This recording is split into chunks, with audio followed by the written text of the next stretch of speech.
Assalomu alaykum hammaga. Men Diyora Keldiyorova, dzyudo bo'yicha O'zbekiston tarixida birinchi ayol olimpiada chempioniman.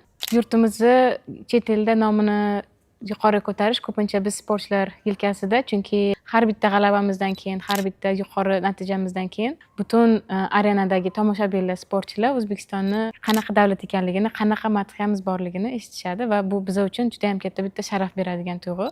Har bitta musobaqada qatnashayotganimizda eng katta maqsadimiz o'sha bayrog'imiz yuqorida ko'tarilishi va madhiyamizni yangrashi.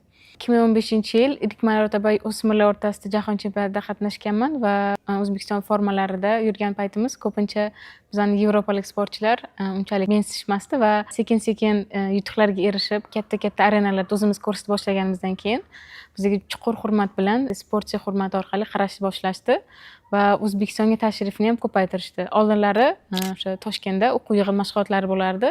Biz ko'p davlatlarni chaqirardik, ko'pchilik kelmasdi. Oxirgi yilda adashmasam 20 dan ortiq davlat O'zbekistonda o'quv yig'in mashg'ulot o'tkazish uchun kelishdi. Bu biz uchun juda ham katta yuqori natija bo'ldi. Parij olimpiadasidagi yutug'imdan keyin biz sportchilar va murabbiylar Eyfel minorasi tagida rasm tushishga, esdalik rasm tushish uchun bordik va O'zbekiston formamizdan bizani ko'p fransuzlar tanishdi. Medallarimizni ko'rib tabriklashdi va ular uyalmasdan kelib biz bilan ham rasmga tushishdi. Bu biz uchun juda ham quvonarli holatlardan bittasi bo'ldi va O'zbekistonni butun dunyo taniyotgani va biz ozgina bo'lsa ham o'zimizni hissamizni qo'shayotganimiz bizani juda ham katta quvontirdi.